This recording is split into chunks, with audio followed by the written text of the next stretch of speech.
पाकिस्तान सेना की बेरहमी का सबसे नया सबूत आपको दिखाते हैं। सरेंडर करने वाले प्रदर्शनकारियों पर फायरिंग की गई है।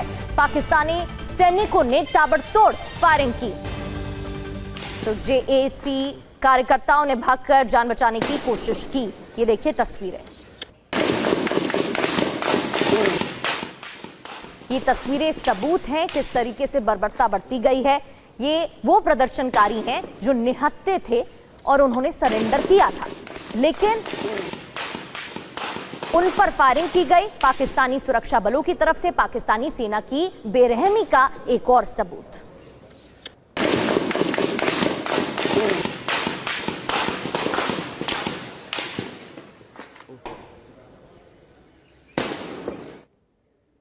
और आगे बढ़ते हुए बाद देश से जुड़ी एक खबर की, मुजफ्फराबाद की खबर है। नीलू में भीषण फायरिंग का मामला सामने आया है, जहां प्रदर्शनकारियों पर सेना की अंधाधुंध फायरिंग।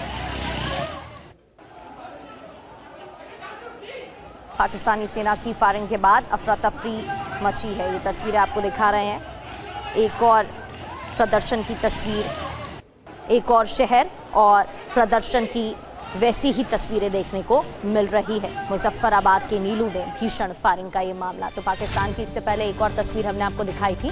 पीओके में प्रदर्शनकारियों पर फायरिंग की गई है। रावलकोट में प्रदर्शनकारियों पर फायरिंग का ये मामला। पुलिस फायरिंग में 11 लोगों की मौत हो गई और झड़प में 70 से ज्यादा प्रदर्शनकारी घायल बताए जा रहे हैं।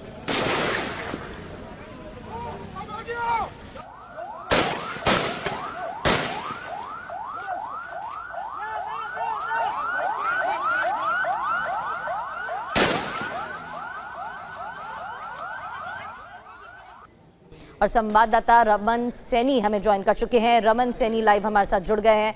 रमन, ये प्रदर्शन की तस्वीरें सामने आई थी, लेकिन बड़ा सवाल ये है, निहत्थे होने के बावजूद प्रदर्शनकारियों पर फायरिंग की गई, जिससे एक और बर्बरता की तस्वीर पीओके सेना की सामने आ चुकी है।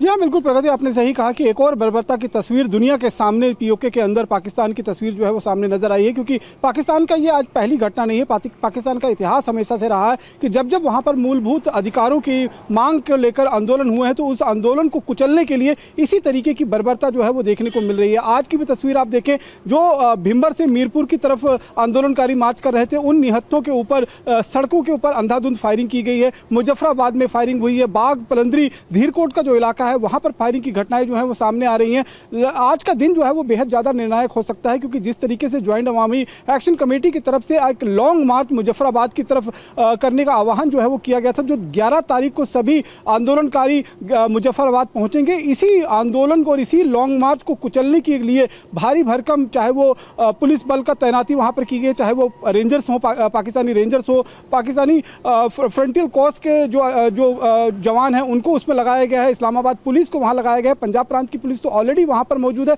तो लगातार इस पूरे आंदोलन को कुचलने की कोशिश की जा रही है। जो लोग कंपैरिजन करते हैं जम्मू कश्मीर जो भारत का हिस्सा है और पीओके के हिस्से में, आज अगर आप देखें तो जम्मू कश्मीर के अंदर किस तरीके से जोजिला टनल जैसी महत्वाकांक्षी जो परियोजना है उसको अमली जामा जम्मू कश्मीर के अंदर पहनाया जा रहा है। वहीं पिछले 4 सालों का इतिहास आप पीओके में देखें, जो पाकिस्तान के कब्जे वाला जम्मू कश्मीर का इलाका है, वहां पर किस तरीके से दमनकारी नीति आज भी पाकिस्तान की सेना, पाकिस्तान की फोर्सेस, पाकिस्तान की सरकार की लगातार जारी है। क्योंकि 2023 में हमने देखा कि किस तरीके से वहां आंदोलन हुआ। 2024 में जो है वो रोज आटा, दाल, बिजली, पानी के लिए वहां पर सड़कों पर लोग उतरे। और उसके बाद 2025 के सितंबर से अक्टूबर के बीच में जिस तरीके से प्रदर्शन देखा गया, पुलिस के साथ सीधा टकराव हुआ। और 2026 में भी तस्वीर कुछ बदली नहीं है। वही तस्वीर एक बार फिर बदलती हुई वही तस्वीर जो है वो दिखाई दे रही है। खाली कुछ इलाके चेंज हुए हैं, लेकिन तस्वीरें सेम नजर आ रही हैं। तो ये आप समझ सकते हैं कि किस तरीके से पाकिस्तान के अंदर लगातार दमनकारी नीतियों के चलते वहां की आवाम जो है वो अपने मूलभूत अधिकारों के लिए लगातार जद्दोजहद कर रहे हैं और उनको मिल रहा है उस आंदोलन के बदले में गोलियां। और अब तक करीबन 12 लोगों की जान जो है वो जा चुकी है, जिसमें 8 आंदोलनकारी हैं और 4 पुलिसकर्मी जो है, जो सुरक्षाकर्मी है, वो बताए जा रहे हैं। आज भी प्रदर्शन की तैयारी, और बिल्कुल ठीक आपने कहा है, मुनीर की सेना की ये तस्वीरें सामने आई हैं, किस तरीके से निहत्थे प्रदर्शनकारियों पर फायरिंग की गई है। बहुत बहुत शुक्रिया रमन सैनी, आपको जानकारी दे रहे थे। मुजफ्फराबाद की ये तस्वीरें आप देख रहे थे। पीओके में शहबाज सरकार के खिलाफ प्रदर्शन और मकबूल भट्ट शहीद चौक पर जुटे प्रदर्शनकारी। शहबाज सरकार के खिलाफ नारेबाजी की गई है।